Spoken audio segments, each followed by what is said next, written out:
Okay, thank you.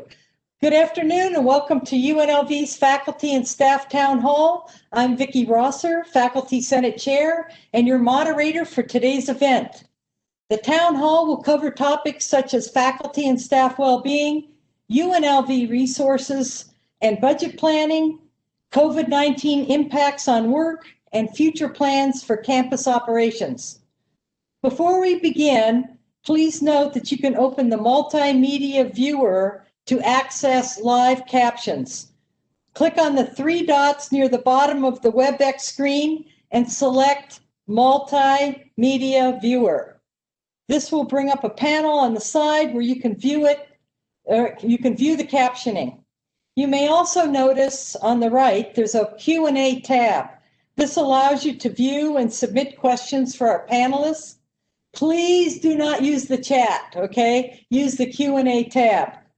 We do have lots of questions already, so there's no rush to the Q&A. Okay, let's get busy. We have a great panel with us today, including President Keith E. Whitfield.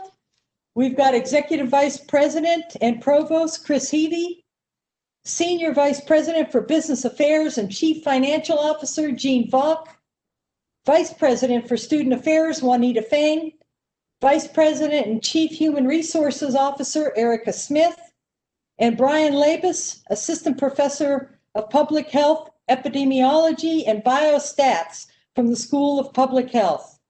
So to begin, President Whitfield would like to provide a few comments to start us out. Thank you very much, Vicki, and good afternoon, everyone. First, let me say I really do offer this in the most sincere way, and that is to thank you all for your commitment, your patience, your diligence to offering our students a great educational experience in these unbelievably unusual times. I'm very proud of our university and all the way that it's handling the pandemic. I know it's not easy, and what makes the situation unique and challenging is it's going to be a while before we truly see that it's over. But I think we need to be hopeful in the opportunities and some of the glimmers of hope that we have in the 2 vaccines that currently exist, and there's actually a couple of more in the wings that we hope will show up. But I'm not just being Pollyannish. I don't want to just ignore that these times are stressful. You can feel a little depressed. You can feel isolated.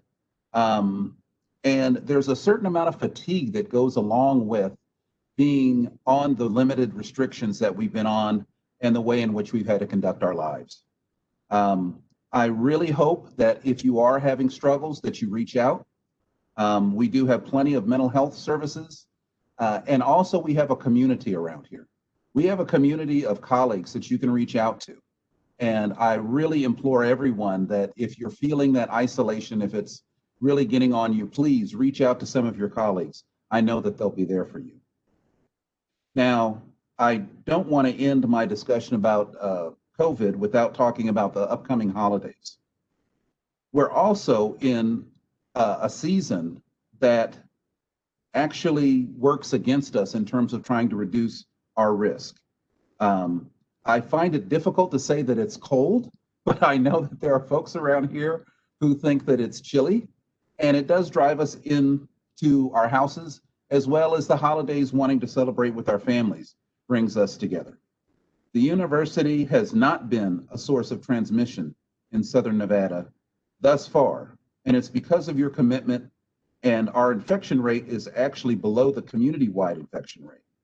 Still, we are a reflection of our community, and what happens in Southern Nevada ultimately impacts us. The current COVID-19 numbers in Las Vegas are trending up again. That's why we have to continue to elevate and adjust our operations.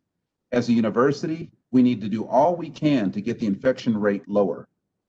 It's why we've asked for a reduced campus presence for the remainder of the semester. I think you saw that message from Provost Heavey. Now, in addition to thinking about the holidays and maybe thinking about some unique ways that you might celebrate the holidays, making sure that you wear masks when you can and that you socially distance. I've heard some wonderfully unique ways of maybe Zooming, and I think I'm going to be Zooming with some of my family over the holidays. And so that's a way that we can try to stay connected and still be able to celebrate the holidays. Now, in addition to talking about that, we do have a few other items that I'd like to highlight. I want to thank those of you who have participated in my listening tour. Somebody was joking saying I need to have, a T-shirt or something that celebrates the 2020 listening tour by the Prez. These listening tours have been incredibly valuable to me. I feel like I have been accelerated in learning about our campus, learning about both our strengths and our weaknesses. I'm currently holding some sessions with community members, and that'll end this week. And once they're all done, I have a small army of people who have been on the calls and taking notes, and we're going to put them together and create a summary that I plan to share with all of you all, so that even if you weren't able to participate in the listening tour, you'll get a sense of the conversations that we had. I also want to say congratulations to the Lee Business School. They have a new dean in Dr. Jerry Sanders. He starts at UNLV on January 1st.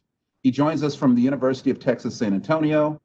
And in addition to that, I want to send out a special thank you to Paulette Tandy for her leadership as interim dean over the past year. Serving as a leader to our community is very, very important. And it's wonderful that we have a deep enough bench in our colleges that we can tap people to be able to serve as interims when necessary. I also want to note that the construction of the new medical education building is underway. Groundbreaking ceremony took place back in October, and we're very grateful for the group of donors who helped to fund this project, and all of those who were involved in making sure that we showed the world, we showed our community, we showed our state that UNLV is going to be a place where academic medicine is going to thrive. And finally, I want to acknowledge our budget situation. Our Chief Financial Officer, Gene Bach, will address this shortly, but I just wanted to mention that I understand and realize that this somehow seems a bit like Groundhog Day, because we've been through this twice in the past decade. And we haven't really even fully recovered from the last one that happened, 12 years ago. But as a leadership team and with the help of the Faculty Senate and with other groups, we've been working to try to minimize the impact to our campus. I want to thank everyone for their work and dedication in these tough times. Now, you'll hear a lot of statements from me and maybe let's call them catchphrases, but I think we're in a time where we're going to be able to make $1 out of 15 cents. And we can do that if we work together and we bridge sometimes divides that we used to think of as being appropriate, and they just won't function anymore. We've got to come together stronger than ever as a community, and I think that we can do that. I have a great belief in the strength, intellectual power, and just the sense of community that we have here at UNLV. So I'm looking forward to our discussion today, and I will hand it off to whoever is next. Vicki, who is that? That's me. We'll jump right into things. Matter of fact, we're going to start right with strategic resources and budget planning. So hold on, everybody. We've got some great people to give us answers, and we're just going to jump right into it. The first one is for you, President Whitfield.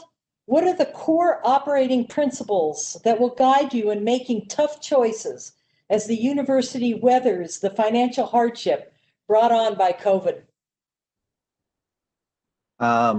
I thought we were just supposed to shift all of these to the provost. He answers the hard questions in these things. That's a hard question, and then again, it's not. We have to lead with our values, and our values are safety first and it's people first. And so whenever we can try to make sure that we protect ourselves from COVID, those are the kinds of strategies and operations that we'll do. And in terms of priorities, it's trying to keep people as whole as much as possible. In terms of what's going to come around, which I'm sure our CFO will be able to address about the furloughs that are upcoming, those were things that we have to abide by because they came from the state. when we make our decisions more locally, we'll be focusing on trying to make sure that we keep people whole first, and then bring up all of the other things that we want to do and to try to continue on with our aspirations. Great, thank you. Thank you very much. How will academic scholarships be affected by budget cuts?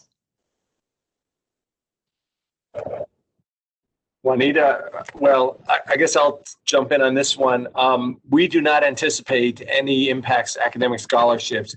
The university sets aside 15% of all of the student registration fees that are paid by students to form what we call the access funds, and those funds are fully awarded out to students. In addition to that, this year, we've also awarded over $11 million that was given to the university for student support through the CARES Act directly to students. And then the regular scholarships that come through the foundation, many of those are endowed, and those are also not impacted.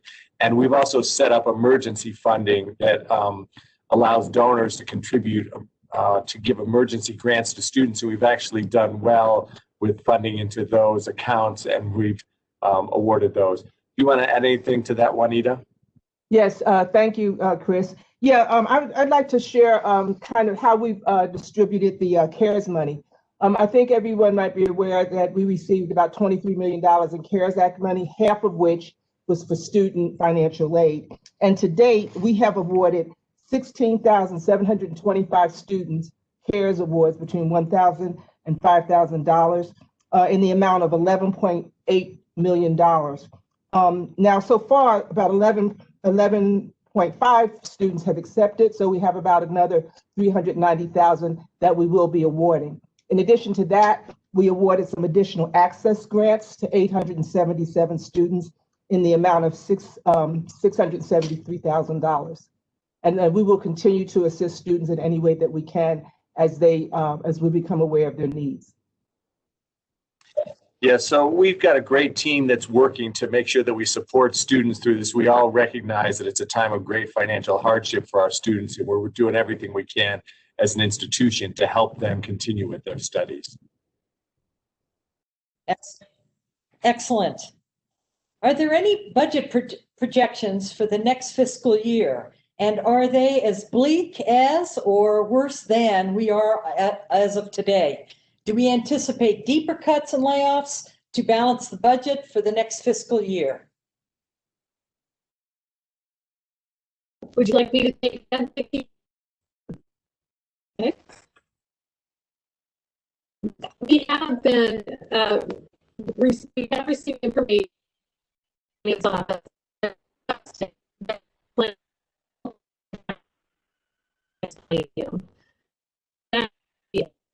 off of our base budget is less than the impact. 19.6% plus the furlough days that the state has imposed as well. So a little bit over 10% has been a reduction. Remains we're well positioned to be able to manage through the challenges of the next or without any furloughs that we will propose. Now, that state to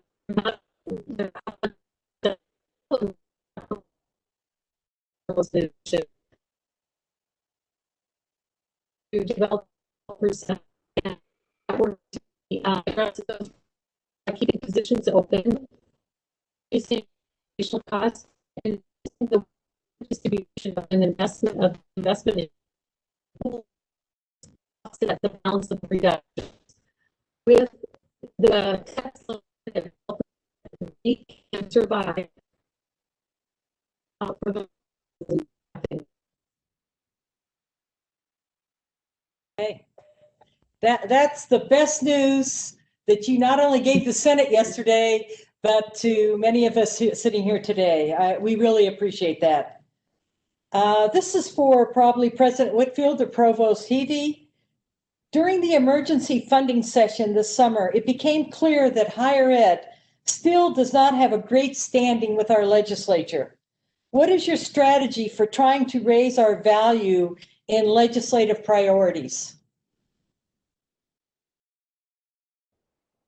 Chris may want to take a stab at this as well, but what I would say is that I'm actually still not even at 90 days on the job yet, but a significant proportion has been trying to meet all of our legislators, talking to them about the unique and outstanding nature of our university. We have a lot of fans that are out there, but we're going to have to continue the pressure and communication because they can be fans, but when tough decisions get made, I think that person who asked that question, that's what sometimes happens, is that we are still put on the second level of decision making.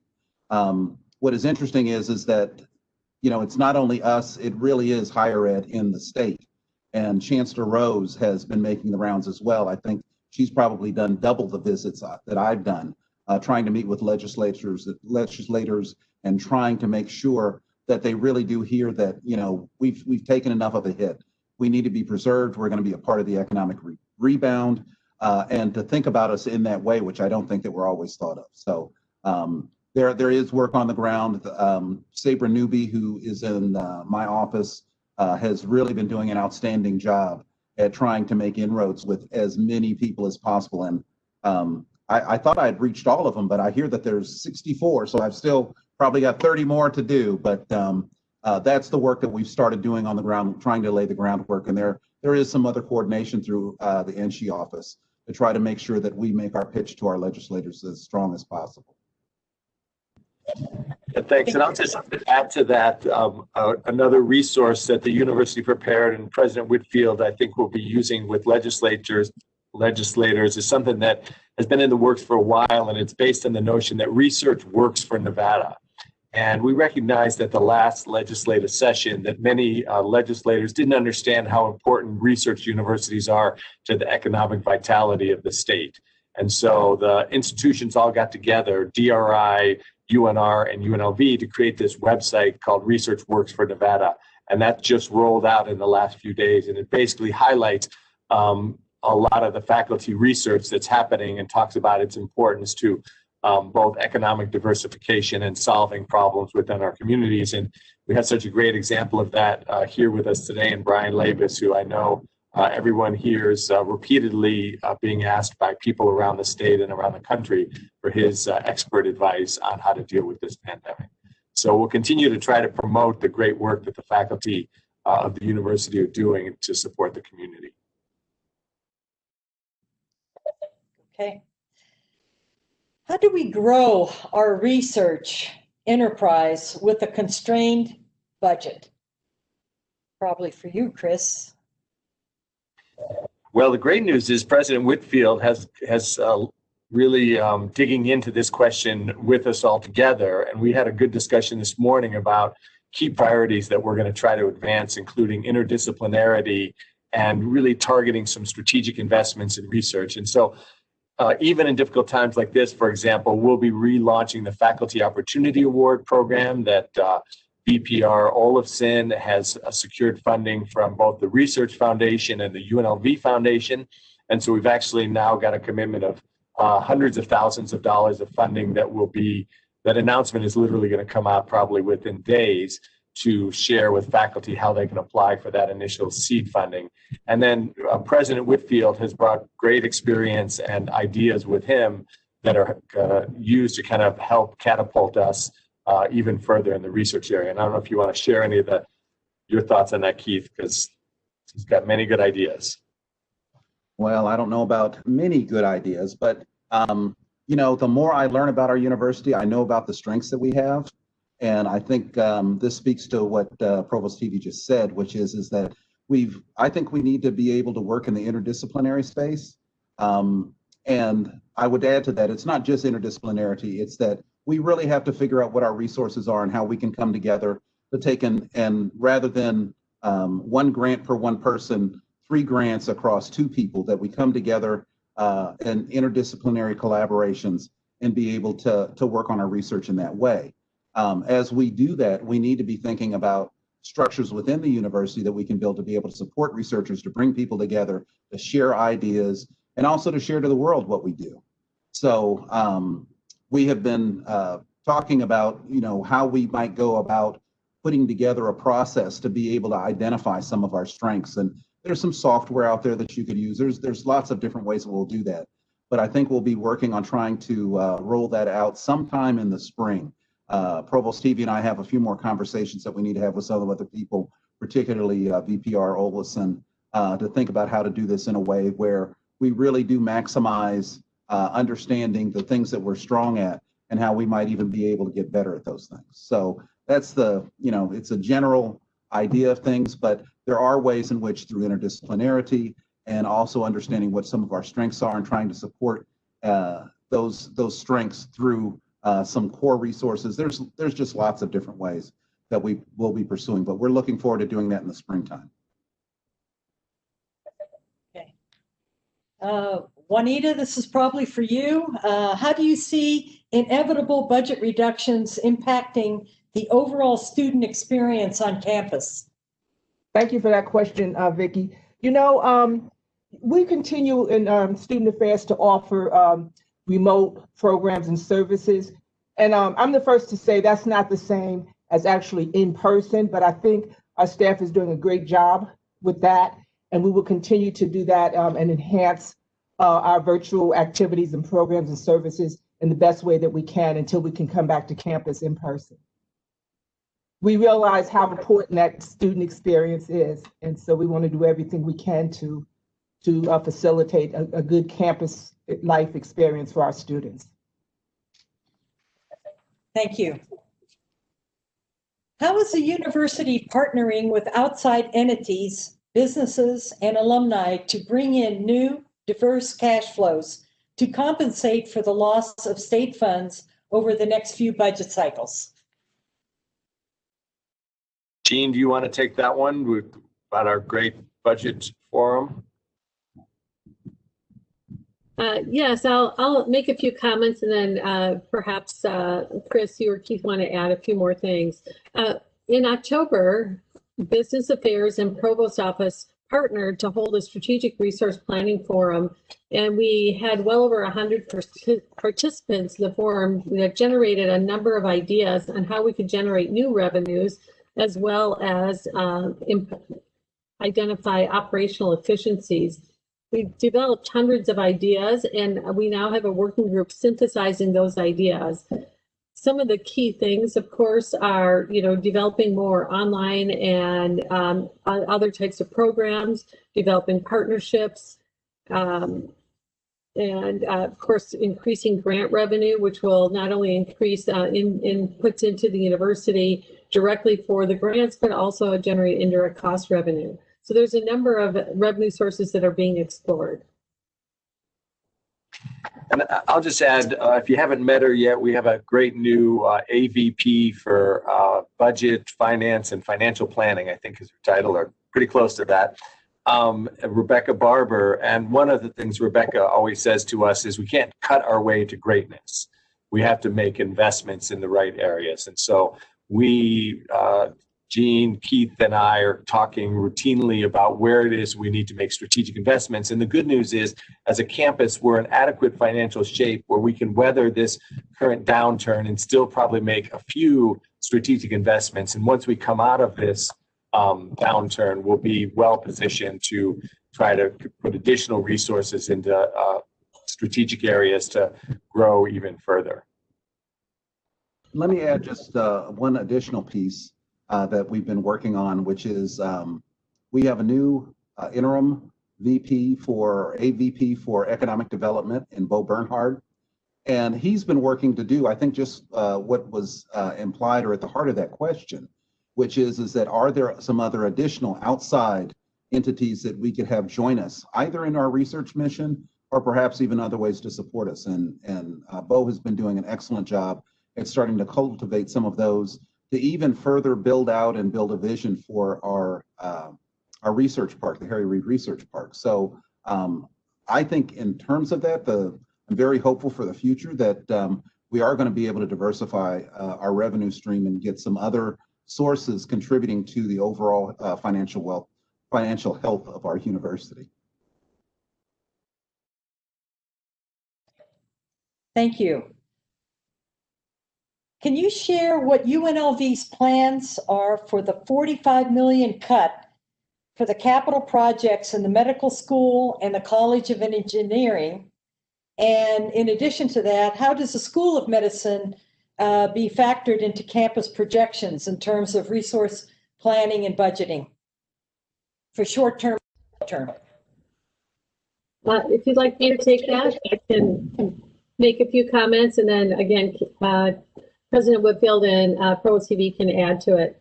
It really is been disappointing that we lost the $25 million for the medical education building and the $20 million for the engineering building.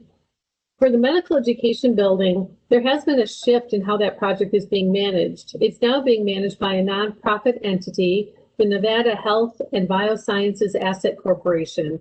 NHBC was fully anticipating that that $25 million allocation would have been pulled from UNLV and then reallocated to NHBC as part of their as part of the resources to help contribute to that construction. It's our understanding that discussions continue between NHBC, the governor, and members of the legislature. In the meantime, however, NHBC does have more than adequate funding to move forward with a medical education building. As President Whitfield noted, the groundbreaking was last week, and the project is moving forward. Now, the scale and scope of the project is subject to modification based on whether or not that 25 will be reallocated to NHBC.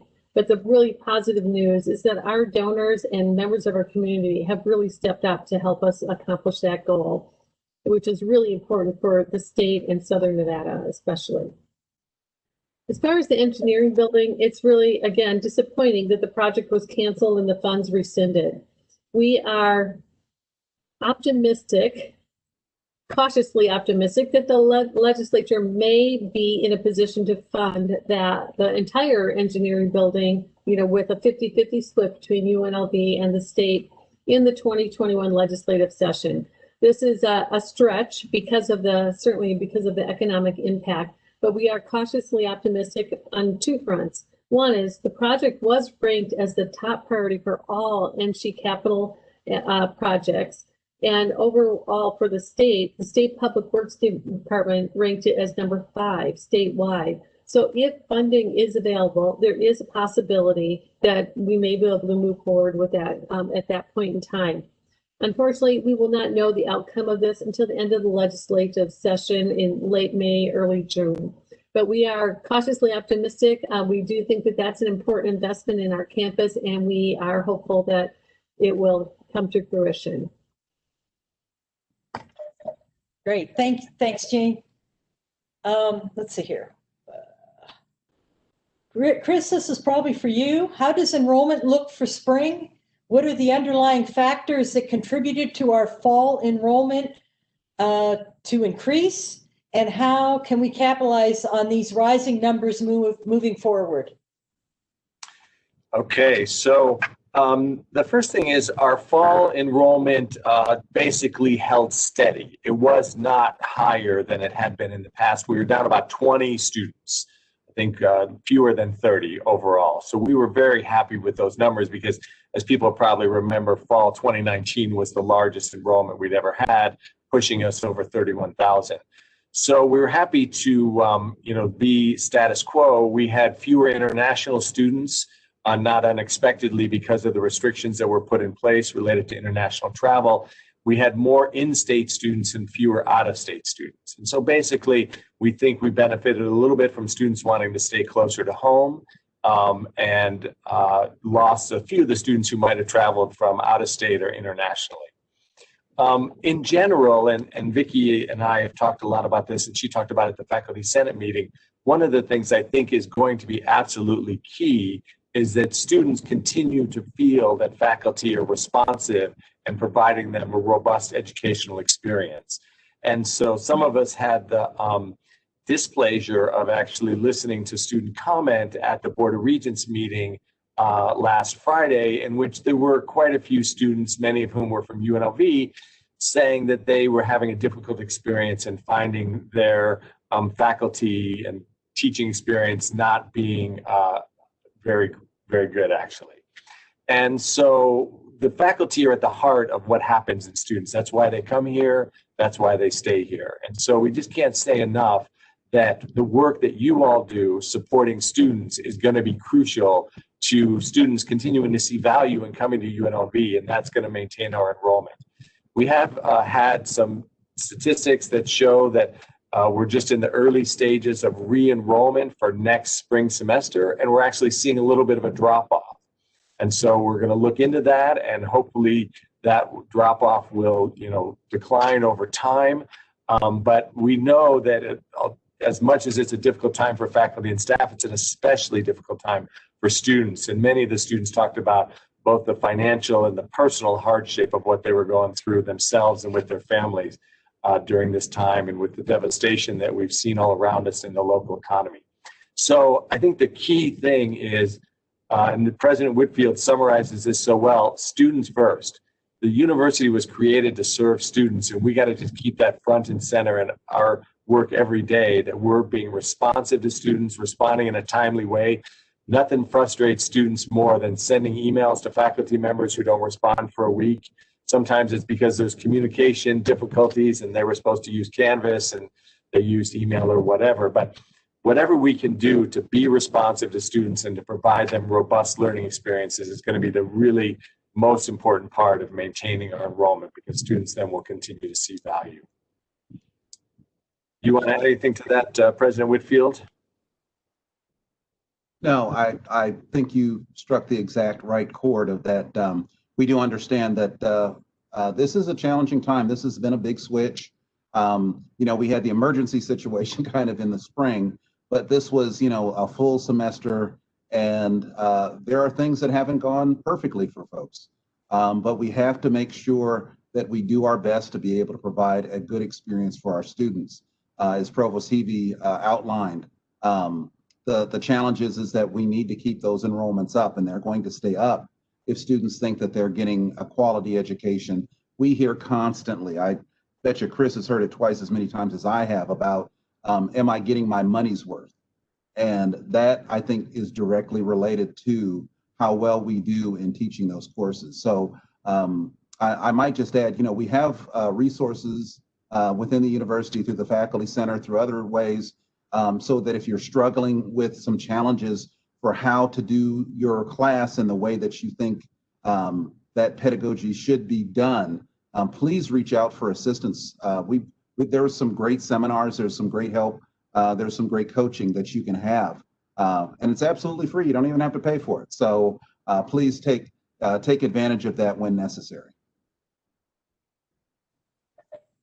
Vicki, I just wanted to add, from the perspective of admissions and recruiting, we will continue to do everything that we can. We are challenged, of course, because we can't do that in person, but we continue to look at innovative ways that we can touch our students so that we can at least maintain the enrollment where it is, and hopefully add to it.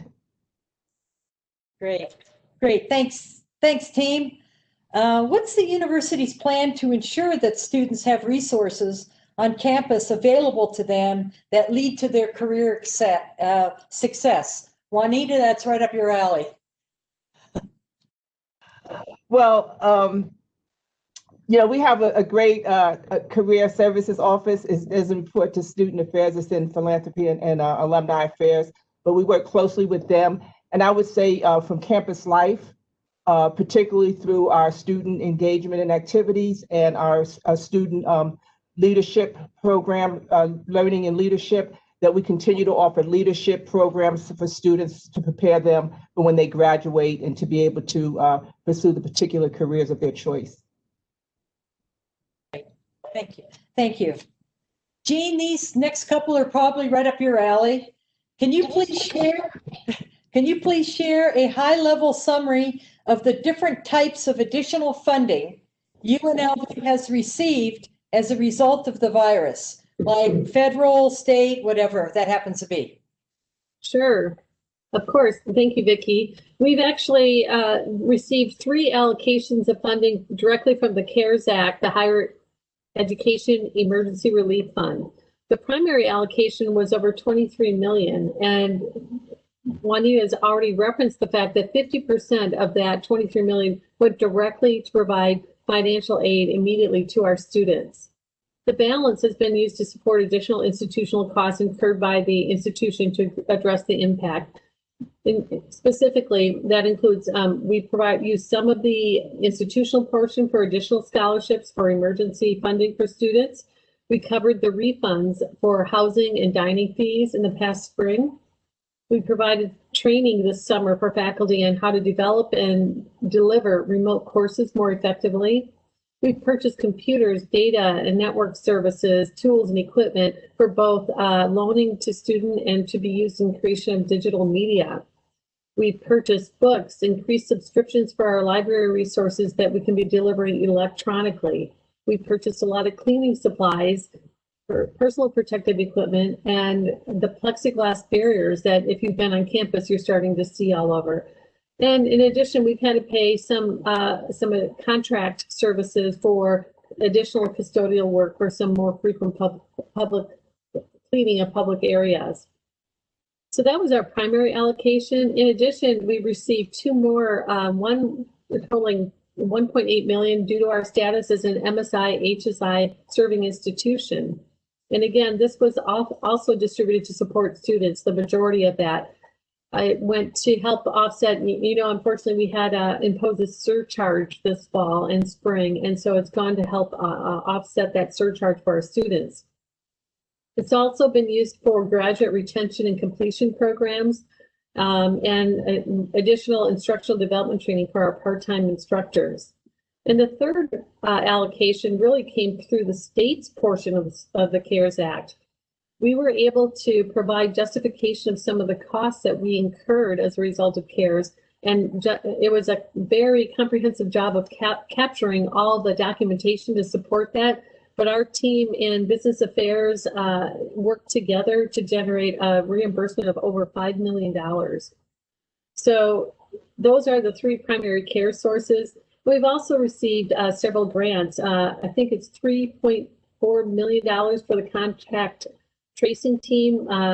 Professor Labus could probably speak more to that. We've gotten some money for wastewater surveillance. You may have heard that that's one of the ways we're monitoring the spread of the virus. Some small business support, food pantry support, so that's in total about 31 million in state and federal grants related to COVID. And one other that was external funding was from the Lee family. The Lee family donated $1 million to create prizes for innovation and entrepreneurship to spark immediate creative solutions to issues facing the primary industries in Southern Nevada: hospitality, entertainment, and travel, that resulted from COVID-19. And they received more than 250 applications, and they awarded those prizes just recently. I think it was in October. So that was another great source of funds. So those are the primary sources. Okay. That's great, Jean. Thank you. Now we're going to shift gears a little bit, and Erica, this is your forte as we move into this area. So are there in 2008, classified employees received furloughs 2 years before professional staff members were mandated to take furloughs. Moving forward, will UNLV look into creating more equality across the board when making budget cuts to university employees, and not just always looking to make cuts to the middle or lower class salaried university employees? In other words, how has UNLV ensured equitable practices around furloughs, layoffs, and hiring impacts? That's a mouthful. It is. But I have an answer for you. But, that's a great question, Vicki. And we understand, and I understand how the inequities and how furloughs were applied last time affected the university, the campus morale. But this time around, I do believe that the cuts are being applied as equitable as possible. And, I think we've learned our lessons learned. And so now we understand that as a university, we must bear the load equally, or as equally as possible, and not just one classification. So the furloughs are being applied across the board at the same time. I also understand that 2 years prior to faculty, classified endured for furlough. So, that was huge. And now we're all doing this at the same time. So we're really and literally going through this together. So hopefully this will be still painful, but at least we can look back and say we did it the right way. On that same note, are there campus-wide plans for the furlough process that begins in January? Another great question. So absolutely. And a notification is in the queue now from UNLV official to give the official notice and information. But yes, as you're aware, the Board of Regents voted this past Friday on procedures and guidelines for faculty, and the state of Nevada provided instructions for classified staff. HR has created an informational session because every classification is affected. And so we want to make sure that people understand how these furloughs will work and managers will understand how to apply them. And so on Friday, November 20th and Monday, November 30th, we will have informational sessions for each category, employee category, to explain what the process will look like, to provide additional details and answer additional questions. And so we're looking forward, and we encourage you to sign up for one of those two sessions to help you understand thoroughly what will happen during the furlough process. Thank you very much. Okay. Let's see here. As a new hire, I'm fearful, this is a person's question, not me personally. I just didn't want to be out of context here. I'm fearful that next year's state budget shortfalls due to COVID-19 may result in employee reductions. Do we have any guidance on this topic? Jean or Erica, either one?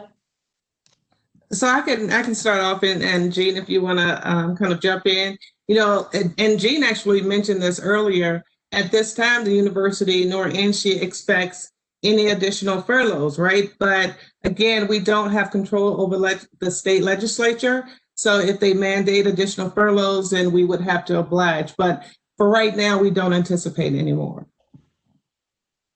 Jean, did I catch it all? You did, Erica. I was just going to reiterate what I had said earlier. We do not have any plans for further reductions in staff. Thanks. And just to reiterate also what President Whitfield said, in his opening remarks, is that caring for our community is one of the absolutely guiding principles of how we're going through this. And so it would be a last resort to move toward furloughs, and one that we do not anticipate. So we want people to feel calm about that. As much as it's a stressful moment, we want to try to spread a message of calm, at least about that aspect of it. Thank you. That was a huge one. I'm telling you, I've gotten more emails on that than anything else. So thank you very much. Salaries and benefits have languished at UNLV since the onset of the 2008 recession. 7 out of 12 years there were no raises, and this has had a dramatic impact on the morale of associate professors in particular, as well as to others more generally. What is being planned to address this situation? Well, maybe I'll take the first stab at this, and then if others want to chime in. This is a problem that we recognize that over the years, our salaries have drifted below market rate and market competitiveness.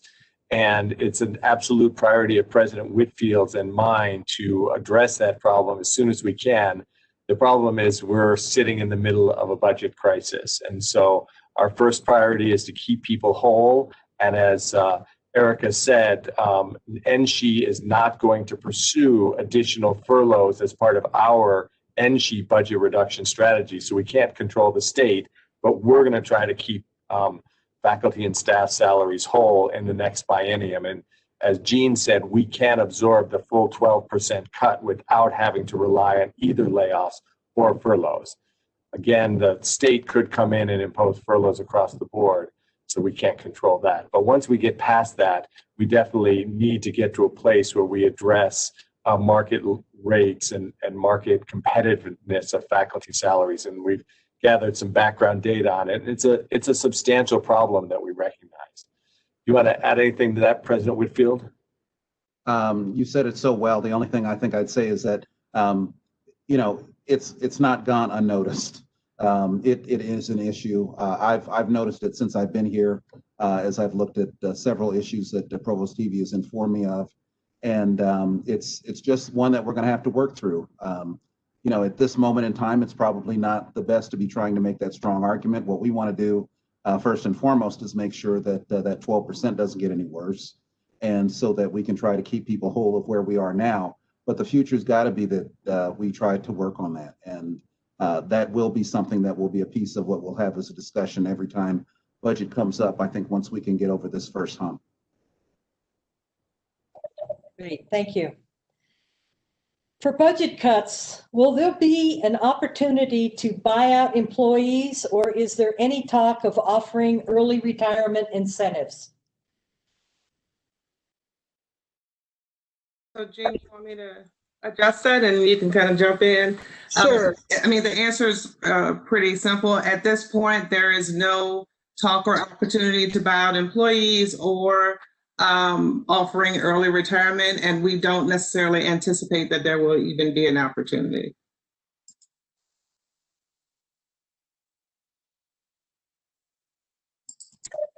Did you have anything, Jean, or is that she nailed it probably as best she can? She nailed it. Go, Erica. Yeah, okay, thank you. Do we have any sense of how long the hiring freeze will be in effect? Have we gotten any feeling or a sense of that? If you'd like, what I can tell you is that we have not heard any change in the hiring freeze guidelines since they were imposed. The word that I've gotten from the system CFO and others at the system office is that we don't anticipate a change until we've worked through this current budget crisis. In other words, we're not prevented from hiring positions, but we have to make a good business case to do so. And each one has to be well documented and approved both by the president of the institution and by the chancellor. So it's something that we're being very judicious, requesting exceptions from the hiring freeze. But I do want to make it clear that we've been able to make some exceptions, but we're being very careful because we don't know the extent of the budget reduction for this next period, and we want to protect the jobs that we have on our campus now. There's a sort of a follow-up question to that in the Q&A. Are the open positions in Workday part of the hiring freeze?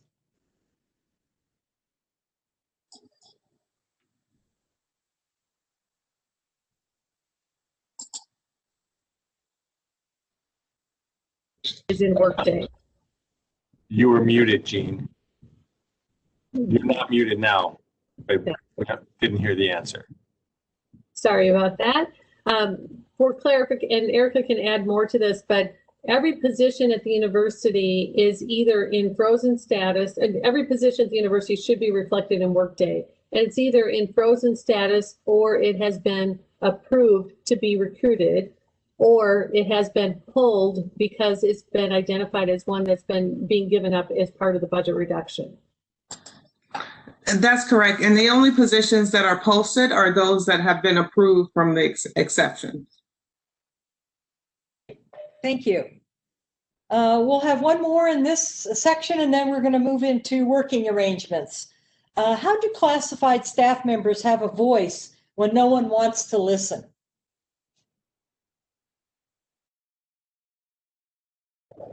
President Whitfield, do you want to start that one with your coming off your listening tour? Okay. One of the things that we heard consistently, not only for classified staff, I think for all the staff from all the faculty, is the idea that there needs to be an intermediary. There needs to be someone that one can go to, even just as a sounding board for some of, let's say the minor conflicts, the conflicts that go on sometimes in our areas. And so the provost and I have been working with Jean and trying to figure out a way that we can bring back the ombuds position because we think that that's a good start. As I understand, it was Provost TV and a group of folks that have been thinking about that issue for a while now. It's not something new, and it's not gone unnoticed, and worked on getting some training to try to build out, because our challenge is that one person can probably not handle all of the things that are going on. And so we need kind of a team approach. And so they were working on creating a structure, training some people in conflict management and conflict resolution. And we're looking to see if we can figure out a way to fund that. If that comes to be, we should know about it hopefully very soon. And as soon as we know something and can make that decision, we will definitely be sharing that with you.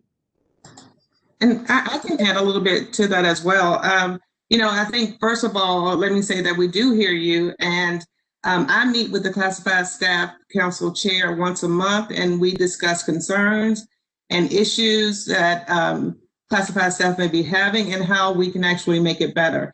And, President Whitfield and the Provost Hevey just talked about his listening tours, which included classified staff. And I truly hope that a lot of classified staff attended that, right? Because you did have an opportunity to state your voice. I did want to mention, do a little plug for HR. And so we're offering professional development opportunities that are not only directed towards like faculty, but to classified as well, because we realize that professional development should not be exclusive and that we all really want opportunities to improve. So hopefully coming in January from the whole 2021, we have a great calendar plan, and it's not excluded to only faculty or administrative faculty, but it is available to the entire institution so that everyone can feel included. So I just wanted to add that portion to it.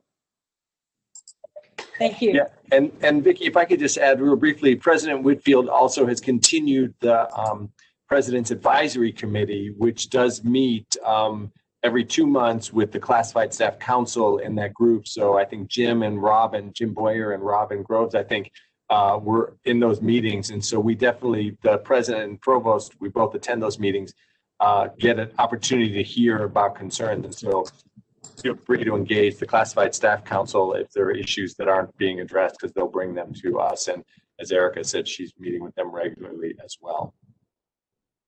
Thank you. Thank you very much.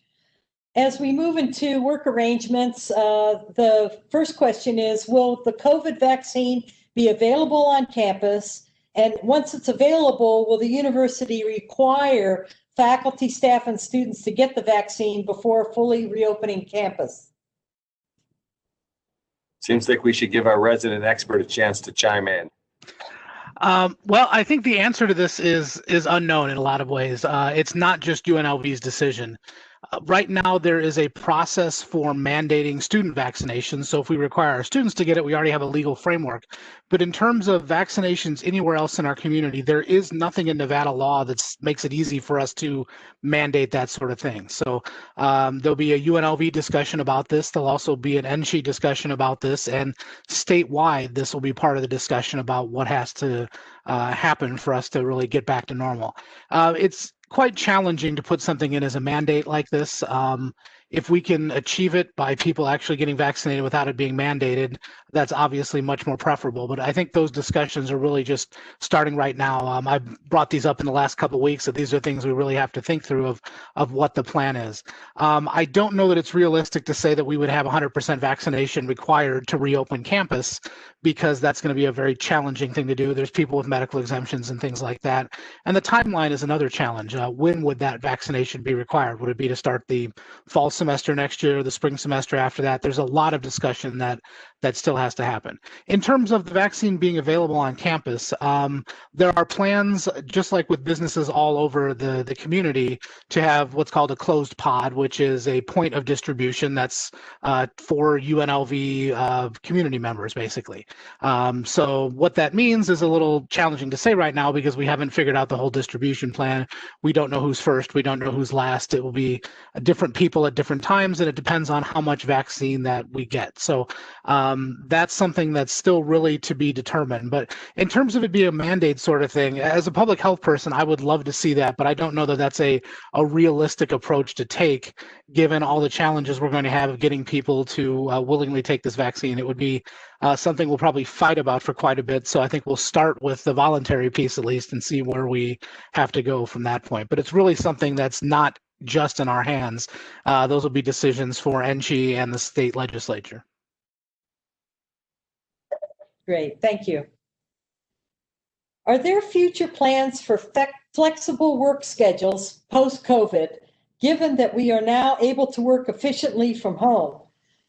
There was a university-wide policy that certain departments, divisions did not allow it. Are we changing the way we're going to be doing work going forward, so to speak? So I guess I can take the first shot at this. Everyone's nodding their head. So yes, HR is currently working on a more robust, flexible arrangement policy, and hopefully it will be introduced and approved by the policy committee sometime in January. This policy would allow for requests of flexible schedules and even remote work.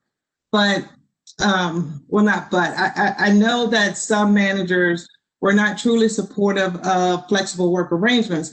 And I'm truly hopeful that COVID has kind of enlightened all of us, right? And so we're doing some of that now, most of that now. And so with that being said, this policy won't necessarily serve as a mandate to allow remote work and continue after the pandemic's over. But it will provide managers an avenue if they want to pursue it, if they feel that their mission of their individual units can be really fulfilled through flexible work arrangements, then this policy is there for those individuals. But it will not be a mandate that all managers must say that their employees can work remote. So hopefully, but it will. I think we've all started looking at flexible work arrangements a little bit different thanks to the pandemic. Thank you. And I would assume that includes faculty in terms of teaching remotely as well. Yeah, what I'll just add to that, what Erica said, is that we have begun that discussion with the deans also. And I think you were in the meeting, Vicki, when we raised the issue of putting together a subgroup of some people, deans, and probably some faculty senate representatives to start to think about how do we consider requests when faculty may want to work entirely remotely. Certainly, we'll also have to address the issue of mode of instruction and how we're going to balance that post-pandemic when, in the past, we always had plenty of demand for all of the remote instruction that we offered. It might be now in this current environment that we might end up having more people who want to teach remotely than we have demand for, and fewer people in person. So we will have to figure out how to manage that. And generally, the guiding principle, that I bring to those discussions is try to be understanding of faculty needs and accommodating to the fullest extent possible, and to let the decisions be made at the local level. Okay. Thank you. Is working remotely outside of the state of Nevada for UNLV an approved option for administrative staff? So that's an interesting question. I think we understand that COVID-19 has created different circumstances, right? And some individuals may currently be working temporarily outside of the state of Nevada. And while that is not encouraged, I think that there are special circumstances that allow for this to occur, and every instance is addressed on a case-by-case basis. Great, thank you. COVID-19 is disproportionately negatively impacting female faculty and staff. How will the university support these employees such that they do not fall behind in their careers, miss opportunities for advancement, and are able to balance the demands of the COVID-19 work-life balance? I can take the first stab at this. This is definitely something that we're aware of and have thought about and had already quite a few discussions about how do we best approach this situation. The primary forum for those discussions has been with the Women's Council, started this, and then we convened an ad hoc group and brought this conversation back to the Dean's Council to share with them. And we actually produced a document that has some guiding principles in it that talks about mitigating the differential impacts of COVID-19 on subgroups of faculty and staff. It's a complicated issue with many nuances, and so we committed to a series of action items, including doing a survey of faculty and staff to look at how they've been impacted and how it's potentially impacted career progression. We, early on in the pandemic, allowed a no questions asked 1-year tenure extension for any faculty member a tenure track faculty member who wanted that. And that continues to be available. We've also shared with deans and other vice presidents the notion of asking faculty and staff to write a COVID impact statement when they submit their annual workload reports as part of the annual evaluation process. And we have there's a number of other steps that we'll work through in the coming months. The Office of Faculty Affairs will work with Office of Human Resources in trying to work through a plan so that we can be thoughtful about how we address these things, both in terms of the supports we can provide and in terms of annual evaluations and other kinds of decisions like that. We're also trying to marshal mental health resources, and President Whitfield has been very proactive in trying to make sure that the campus comes together and collects all of the mental health resources that are available to our community and even make additional ones available. I don't know if you want to speak to that, President Whitfield. I want to get back to that central issue about women and making sure that actually no one falls behind in these times. And I think one of the struggles that we have, and I think the conversation that was had was very lively with the women's group, is that there are so many different scenarios that we're trying to figure out how we can make it so that we best try to help everyone. And I'm just sharing that it is a difficult challenge, but we're going to find some ways, I think, that we can create policies that will allow people to be able to make it through this time and still be able to stay on track for their professional development. Great, thank you. Speaking of surveys, have staff members on campus been surveyed to learn what their experience has been like staying on campus face-to-face during the pandemic? The answer to the question is no, but we did commit to doing a survey of all faculty and staff related to their experiences during the pandemic. And so we expect that to roll out either, we're kind of getting into that period of time where it's a little hard to do those things. So it might not be until January that we roll this out. But I've asked the Office of Faculty Affairs to start working on that process. And I guess while we're on this topic, we do want to give a special shout out to the people who have been on campus and really been in the front lines of trying to keep this university functional while working in person. Because we know that many people can work remotely, but the campus can't function entirely without some critical people being here on campus, and in particular, people who are keeping some of the public-facing buildings open and a lot of the facilities staff who are maintaining the buildings. And so I know Dr. Fain and Jean Bach, our CFO and Vice President for Business Affairs, really deeply appreciative of that work. And I don't know if you want to chime in on that or. I just wanted to heap on and say that that point is a really important point of that this university is still open. And as it's still open, there are things that have to be done and taken care of. And if you ask Brian, what you'll see is that, hey, we're as a campus actually doing better than the rest of the community in terms of our rate of infections. There's a reason for that. That's because the UNLV community is practicing best health practices, and that those people who are essential personnel, they're doing all the right things.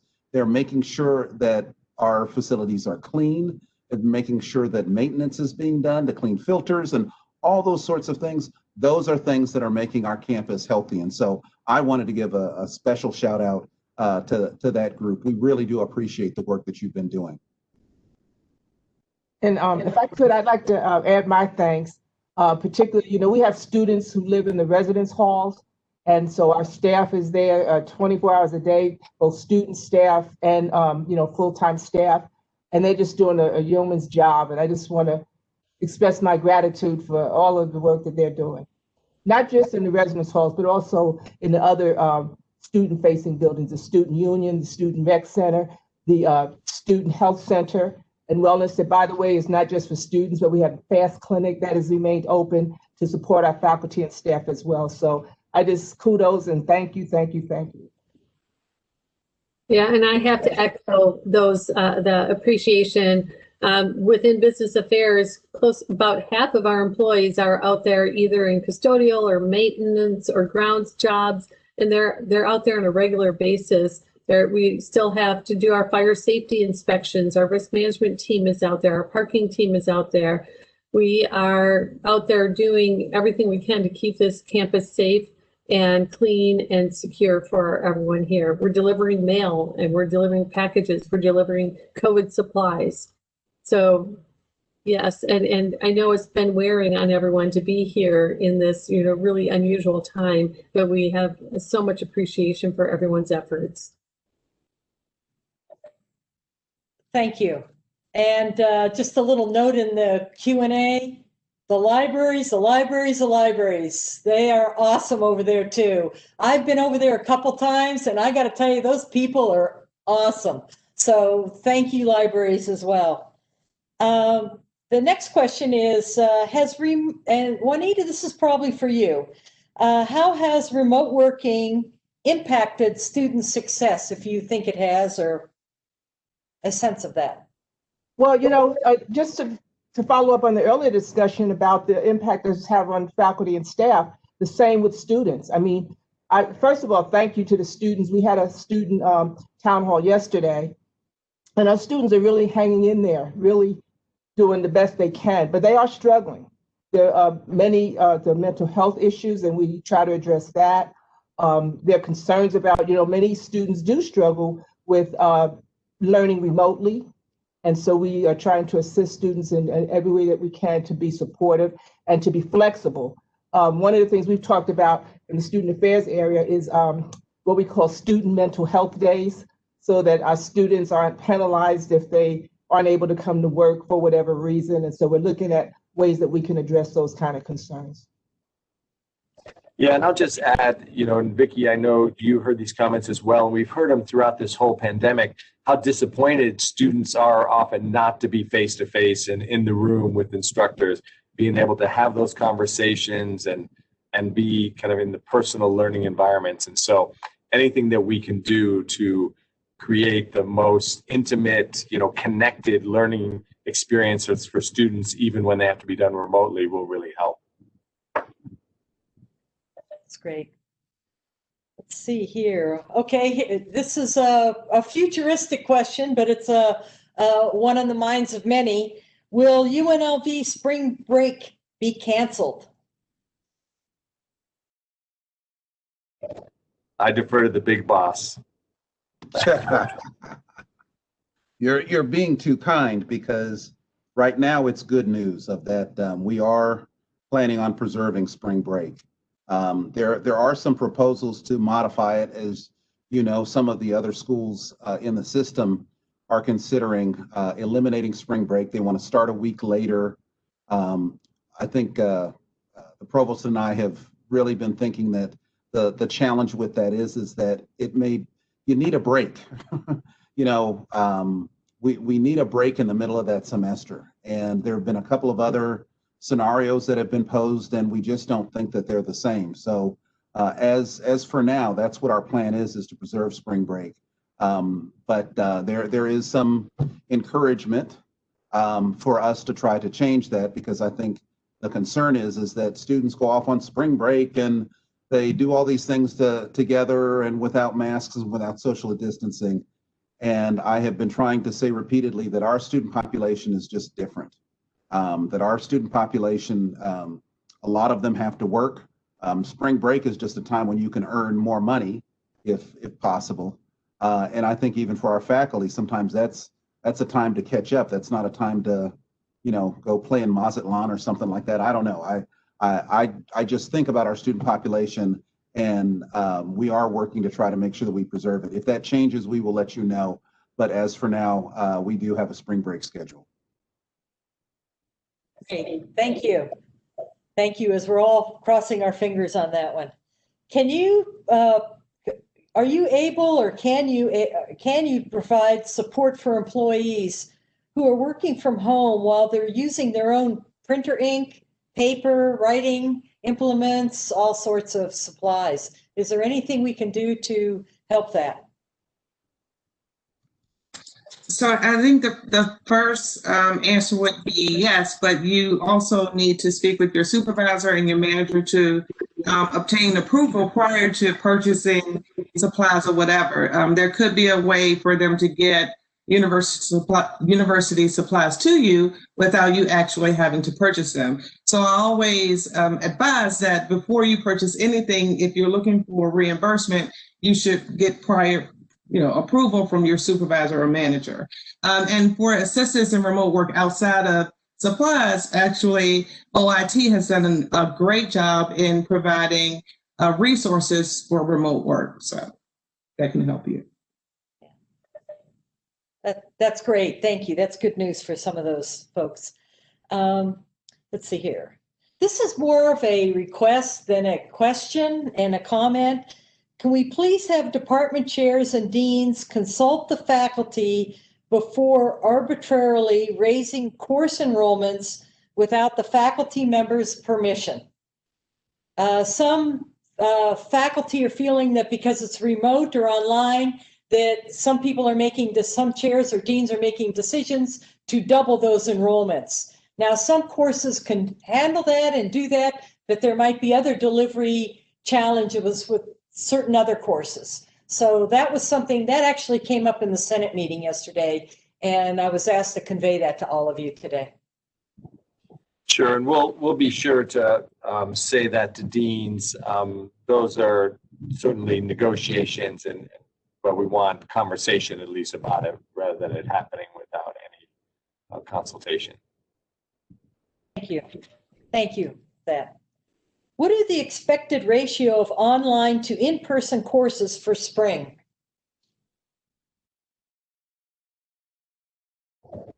The same as this semester. So we basically followed the same protocols for building this schedule, where we let faculty can work with their departments to develop the mode of instruction, and we anticipate that the ratio is very close to where it is this semester.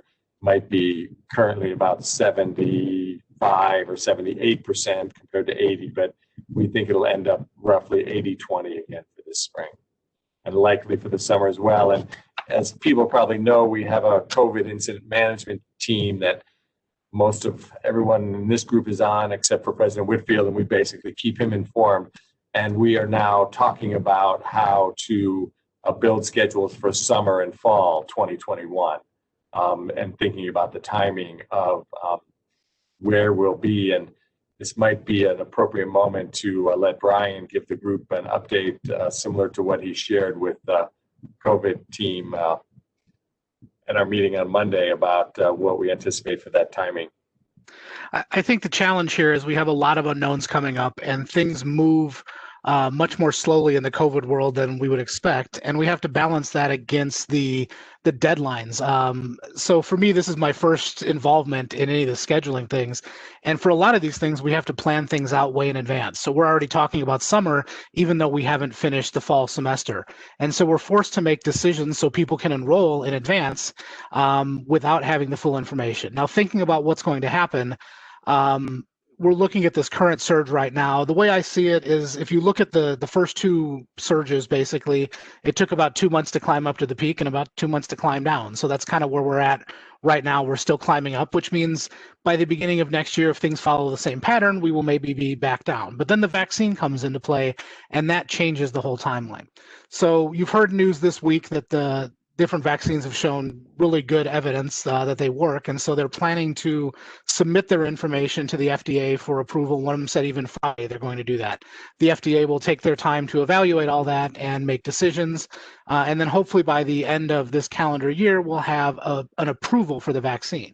And then it becomes the issue of actually rolling things out, which is really kind of the challenge. The first group that's going to get it are healthcare workers, the people that are the frontline people taking care of COVID patients. You know, they're not going to give it to college students in that first group. They're looking at the highest risk people. And then after that, there's a number of different tiers. University faculty were listed in tier 2, whatever that means. So there is some priority for us, but we're not at the beginning. And it did mention faculty on the state plan. It didn't mention staff or anything else. So that was just the way that the state plan was written. Then it comes down to how much vaccine we're getting and how quickly as to when we can start to vaccinate people. And that's what's going to change the outbreak. But unfortunately, we wouldn't expect to have vaccine available for our students or the general population until maybe the very end of the spring semester. And by then, we've already made our decisions about summer and a lot of the things for the fall. So it's going to be difficult to get everybody vaccinated before fall 2021, even if it is available. It takes time. The other thing is most of those vaccines are 2-dose vaccines, and it's a month between the first shot and the second shot, and then another week after that till you're protected. So we're really talking another 5 weeks till people are protected after getting vaccinated. So really, we're kind of pushing into that fall semester now, where we have to start making decisions before we can say things are under control now and we're comfortable going back to normal. So the spring, we would expect to be exactly the same as the fall in the way we handle things. The summer will probably be a lot like that as well. And then the fall is when we'll start to see things open up. It really comes down to the timing, though. If all of a sudden there's a miracle and we get hundreds of millions of doses distributed in January and February, we might be able to make different decisions for the fall. But by mid-March, we have to make those decisions, and we probably won't have a lot of people on our campus vaccinated by that point. So that's really what's been kind of driving things, just all those dates we have to come up with in advance to be able to put the schedules together and all that. They don't match up well with the reality we have of COVID-19 right now, and all we can do is hope for the best in the fall and make some plans out in the future once we have a vaccine. Thanks, Brian. When do you think travel may be allowed? Travel and athletics, those were sort of in one question that came from people.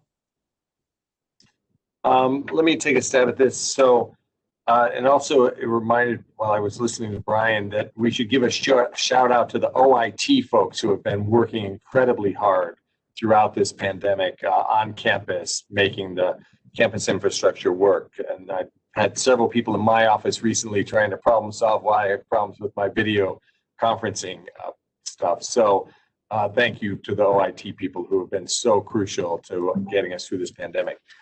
We don't anticipate faculty travel any earlier than fall 2021 at the earliest, where we would start approving faculty travel again. And athletics, I think, they'll hopefully be able to continue with some of their competitions, but it probably seen the news that they're having to backtrack on having fans at events.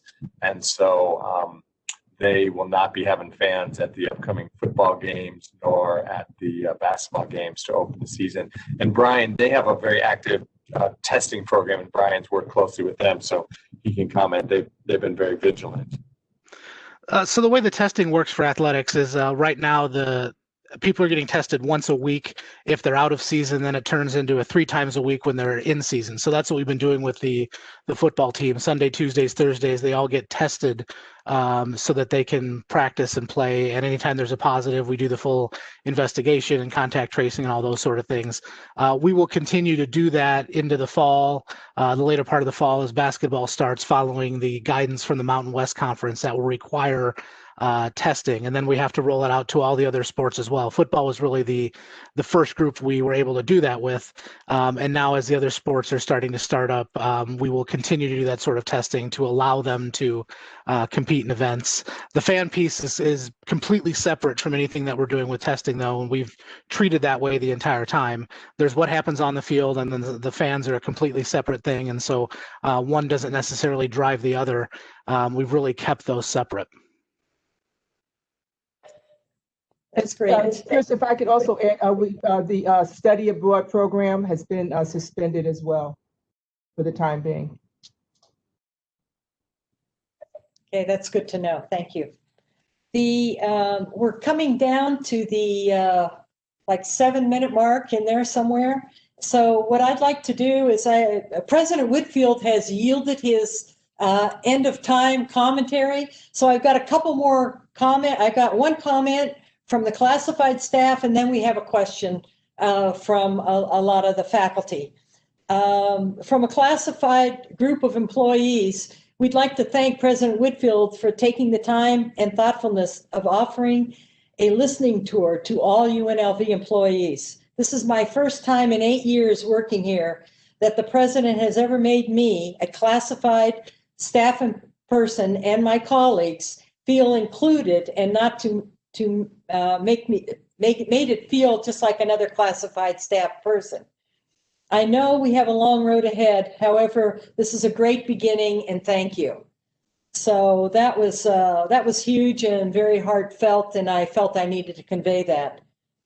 The question, I don't know if you wanted to say anything, President Whitfield, or? I did just want to interject that I've got to go to another listening tour in like 2 minutes, but you know, I am so glad that it had that impact, because that was the intention.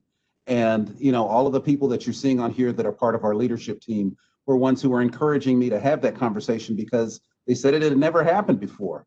And, you know, I keep saying community. I hope you guys hear that. And that's because we are going to create a stronger and stronger UNLV community. Even virtually, we're going to be able to create one stronger, so that when we come back, I love Brian's realism, but I'm hoping that it's even sooner than that. I've got to have the hope for it. We're going to be in a good position, because we are going to listen to what's going on for everyone at this university. And, you know, you can't make one decision that makes everybody happy, but we're going to hear what the issues are, and we're going to try to deal with them the best as possible. That is now the charge for the leadership team that you see out of the president's office and within the provost's office, within the CFO's office. You know, I don't think it's going to be this completely new UNLV, but please know that we are listening to you, and I think particularly now at this moment in time. But thank you very much for that comment. I appreciate it.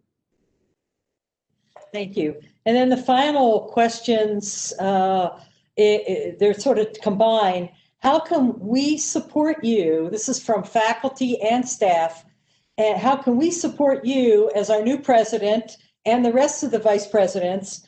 And what would help your advocacy for UNLV in the ways that we can help? Wow. See, this is the UNLV community. You guys are asking to help me. Usually it's, you know, you're putting the president to work to do things, and you're trying to figure out a way to help me. I have been getting that help. I've been getting that help from your deans and from your chairs and from your faculty to learn more and more about this university, so I can be the very best advocate and identify connections with the community, with industry, and even to help the leadership team to be able to create structures and policies that actually will benefit us as a community. So I want you all to keep sending those in. People send stuff to president@unlv.edu, and it always takes a little bit, because there's a pretty good number of them, but I do get to see them. So I appreciate all of those emails that have been being sent. And you'll be hearing from us in the spring. We're going to talk about a State of the University address, and that'll give you another chance to hear about what I've learned from you all. And you know, it takes a lot of time to do those listening sessions, but we're going to try to plan for another one. The provost is very interested in seeing us try to do one that deals very specifically maybe with academic issues. And given, you know, the timeline even that Brian was talking about, there will be some interesting decision points that we'll need to be thinking about and making later on. We'll be in a very different place than we are now. But I think just that spirit of that you support me and that you help me, it's great. Well, it keeps me up at night because it just makes me work a little bit harder. But that's what's going to keep us moving forward, even in these tough times. And I do want you to be able to think about opportunities. Even in these very dark times, we have to be thinking about opportunities for how we can go forward. And like I said, my leadership team, we had this conversation, I think it was just yesterday, about how we're going to be trying to interact more and more with the university community to hear you so that we can capitalize on some of the things that we think we have. So I think, you know, what you said is just what we need, which is that you're offering to help. So when we come to you and ask for your opinion, we're going to be open to hearing it. So thank you. Great, thank you.